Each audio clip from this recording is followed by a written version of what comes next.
ओम श्री सद्गुरु परमात्मने नमः।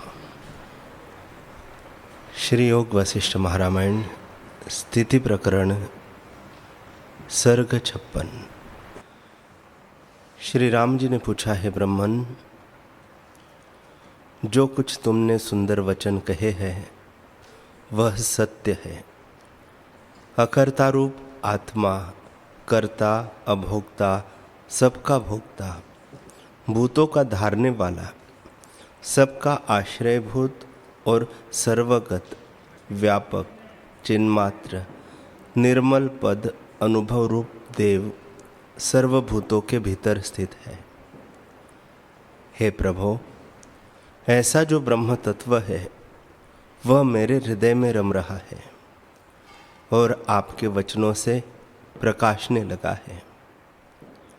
आपके वचन शीतल और शांत रूप है, तप्तता को मिटाते हैं, और जैसे वर्षा से पृथ्वी शीतल होती है तैसे ही मेरा हृदय शीतल हुआ है।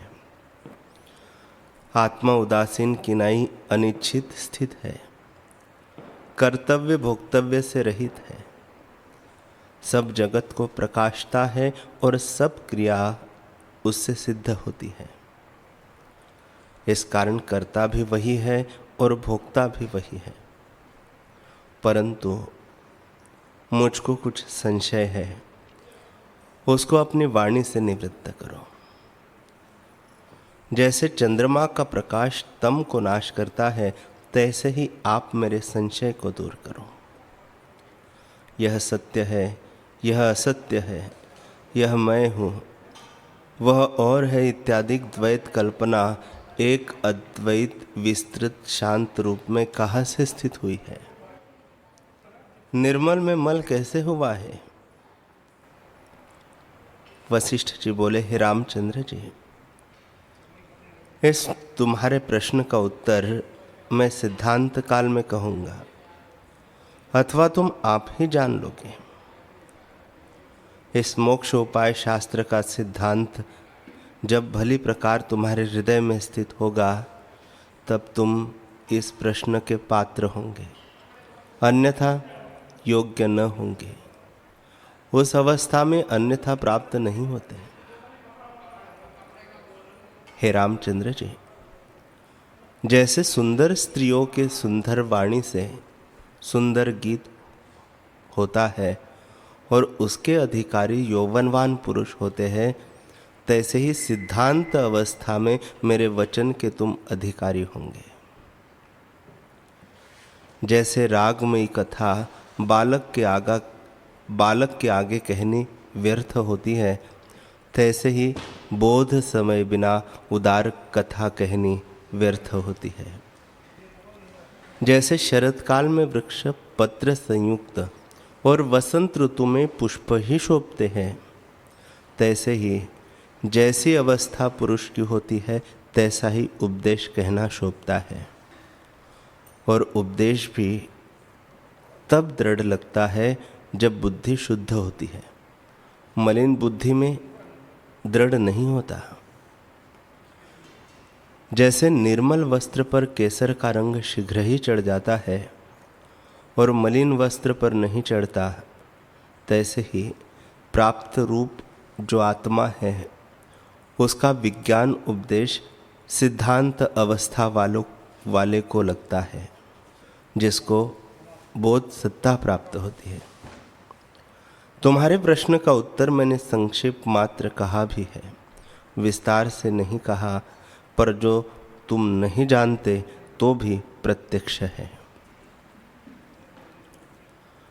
जब तुम आप से आपको प्राप्त होंगे, तब आप ही इस प्रश्न के उत्तर को जान लोगे। इसमें कुछ भी संदेह नहीं है। सिद्धांत काल में जब तुम बोध को प्राप्त होकर स्थित होंगे, तब मैं भी इस प्रश्न का उत्तर विस्तार से कहूँगा। जब आप से अपना आप निर्मल करोगे, तब अपने आप को जान लोगे। हे रामचंद्र जी, कर्ता और कर्म का विचार जो मैंने तुमसे कहा है, उसको विचार कर वासना का त्याग करो। जब तक संसार की वासना इस हृदय में होती है तब तक बंधनवान है, और जब वासना दूर होती है तब मुक्त होता है। इससे तुम वासना को त्यागो और मोक्ष के अर्थ जो वासना है उसका भी त्याग करो, तब सुखी होंगे। इस क्रम से वासना को त्याग कर प्रथम शास्त्र विरुद्ध तामसी वासना का त्याग करो, फिर विषय की वासना का त्याग करो और मैत्री, करुणा, मुदिता और उपेक्षा इस निर्मल वासना को अंगीकार करो। मैत्री के अर्थ यह है कि सब में ब्रह्म भाव जानना, द्रोह किसी का न करना, दुखी पर दया करना करुणा कहलाती है।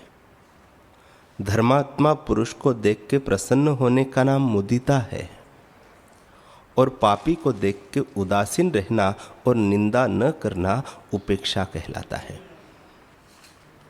इन चारों प्रकार की वासनाओं से संपन्न हो हृदय से इनका भी त्याग करके इनका अभिमान न रखना चाहिए। यदि बाहर से इनका व्यवहार हो पर मन से दुर्वासना त्याग कर चिन्मात्र वासना रखनी चाहिए, और पीछे इसको भी मन बुद्धि के साथ मिश्रित त्याग करना। तब जिससे वासना त्यागी है वह शेष रहेगा, तो उसको भी त्याग करना। हे रामचंद्र जी, चिन्मात्र तत्व से कल्पना करके देह, इंद्रिया, प्राण, तन, प्रकाश, वासना अधिक ब्रह्मात्र भाषाएं हैं।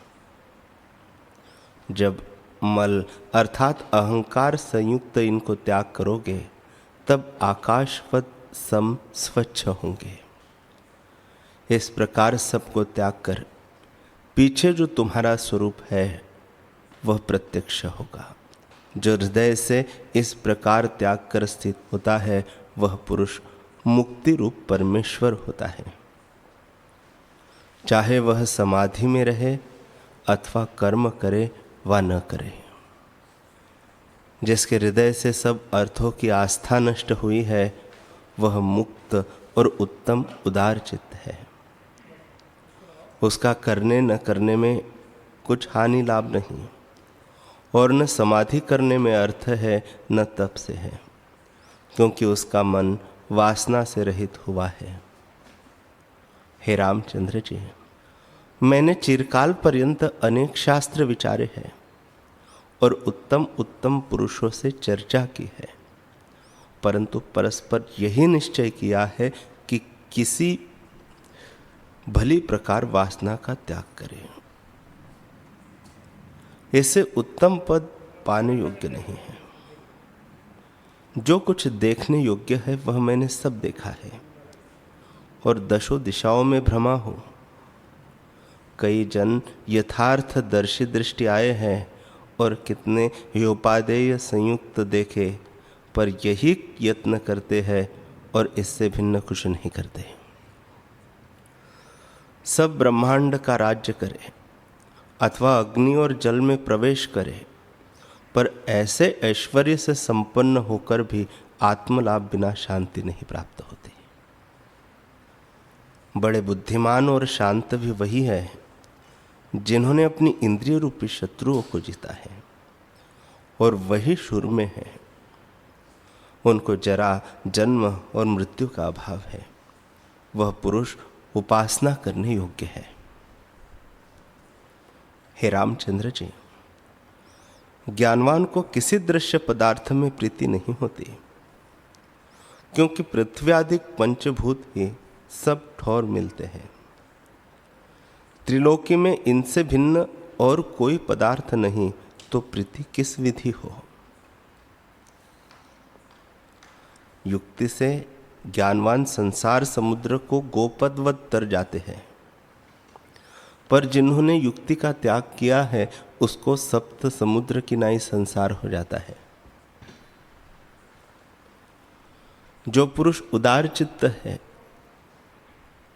उनको यह संपूर्ण जगत कदम्ब स्वप्न के वृक्षवत हो जाता है। उसमें वे त्याग किसका करे और भोग किसका करे। योपादेय से रहित पुरुष को जगत तुच्छ सा भासता है। इस कारण जगत के पदार्थों के निमित्त वह यत्न नहीं करता।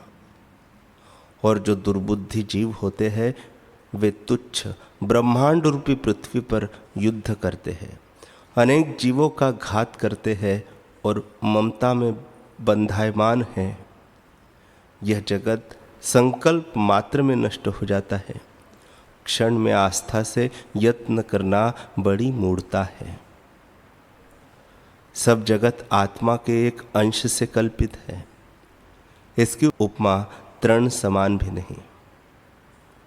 इस प्रकार तुच्छ रूप त्रिलोकी को जानकर आत्मवेत्ता किसी पदार्थ के हर्ष शोक में बंधायमान नहीं होते और ग्रहण और त्याग से रहित है।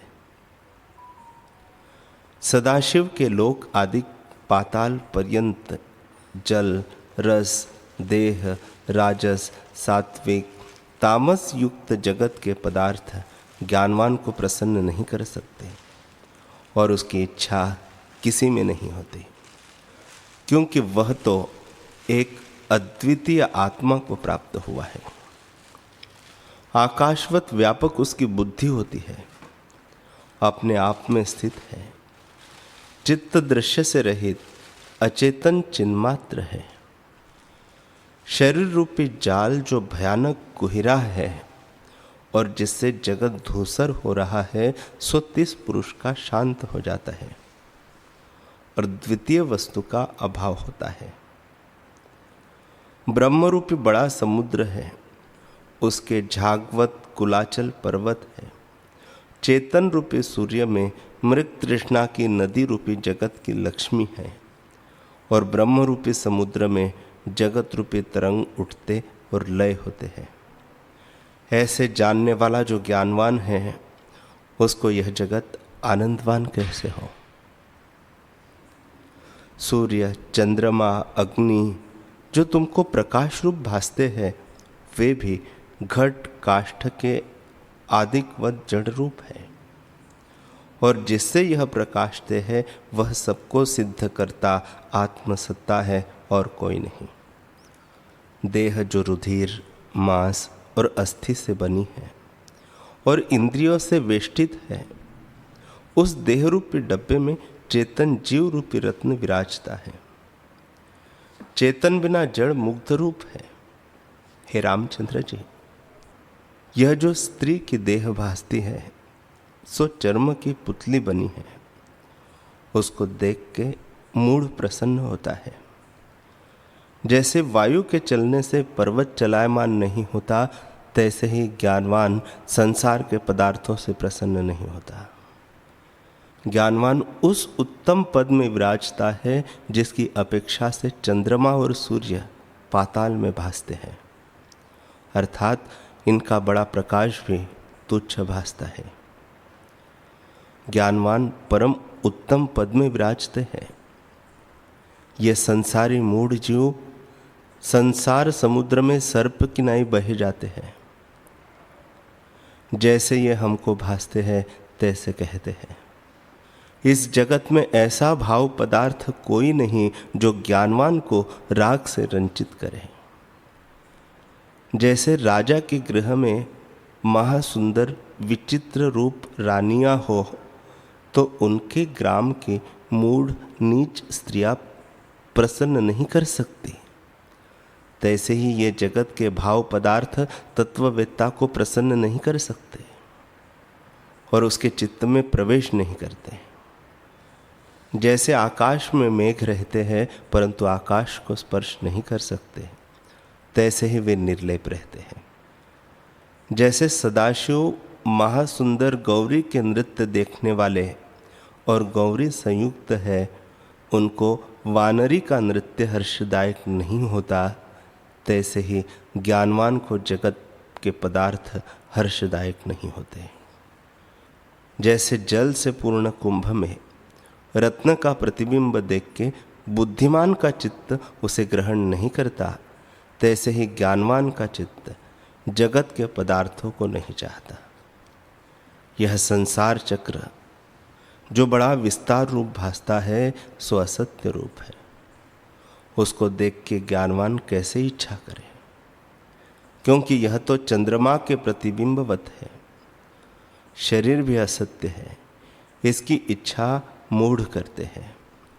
जैसे सेवार को मच्छ भोजन करते हैं और राजहंस नहीं करते, तैसे ही वे संसार के विषयों की इच्छा करते हैं, परंतु ज्ञानी नहीं करते।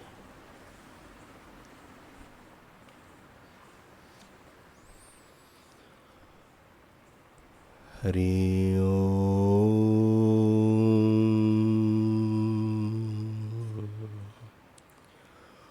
हरि ओम।